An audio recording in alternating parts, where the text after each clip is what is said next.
işlemi atı işte.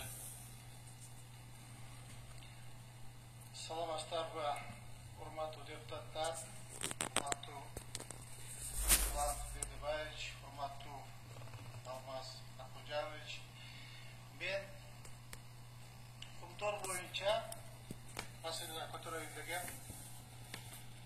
Мына силер жакшы билесиңер, биздин мамлекетибиздин тарыхында, айрыкча эгемен мамлекетибиздин тарыхында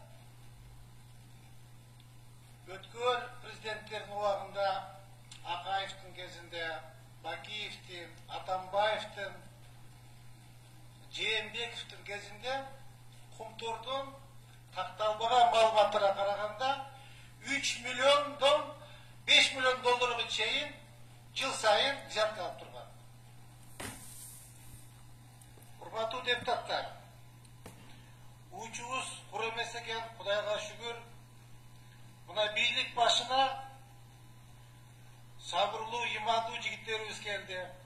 Урматтуу президентибиз Садыр Нуркожоевич, урматтуу Капчек Кадашаевич Ташиев, ушул жигиттер келип, мына Кумтор элге өттү, мамлекетке өттү.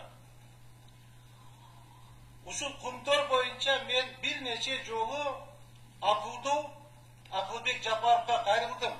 Алмаз Акылжанович, жазып алыңызчы. Акылдуу Акылбек Жапаровго кайрылдым. Телефон чалдым, СМС жаздым. Менин консультантым чалды приемныйна, кабыл алып коюңуз деп. Мен Кумтор боюнча маалымат алып, элге билдирейин дегем. Канча алтын өндүрүлдү? Канча алтын сатылды? Канча алтыныбыз бар? Канча алтын Национальный банкка коюлду? Ушул тууралуу мен маалыматты элге таратайын дегем. Бирок тилекке каршы жооп болгон жок.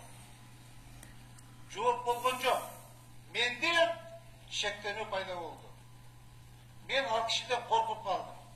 Эмне үчүн бул жооп бербейт? Значит, бир проблема бар деп ойлодум. Bir elden bekitken, deputatlardan bekitken жашыруун маалымат бар экен деп ойлодум. Менде күмөн пайда болду. Биз Кыргыздын алтынын, Кыргызстандын алтынын бөлтүрүк менен караштырга кайтарып атырбыз деп ойлодум.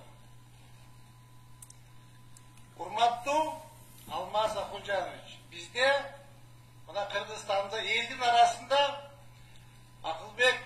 Акылдуу Акылбек Жапаров боюнча абдан сөздөр көп. Мынакей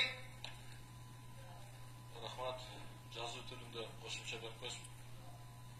убакыт берилбейт бул мемеде. Кийинки сөз жок, мемеде берилбейт.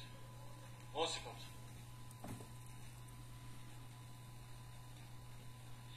Мынакей Акылбек Жапаров жөнүндө абдан сөз көп. Мында элде айтылып жүрөт. Акылбек Жапаровду эгер иштетчү болсоңор, чөнтөгүн тигип иштеткиле деп жүрөт. Чөнтөгүн тигип коюп иштеткиле дейт. Андан башка дагы сөздөр айтылып жүрөт. Акылбек Жапаров төрөлгөндө еврейлер ыйлаптыр дейт. Рахмат. Кийинки сөз Кадиева Камил Абдыразаковна.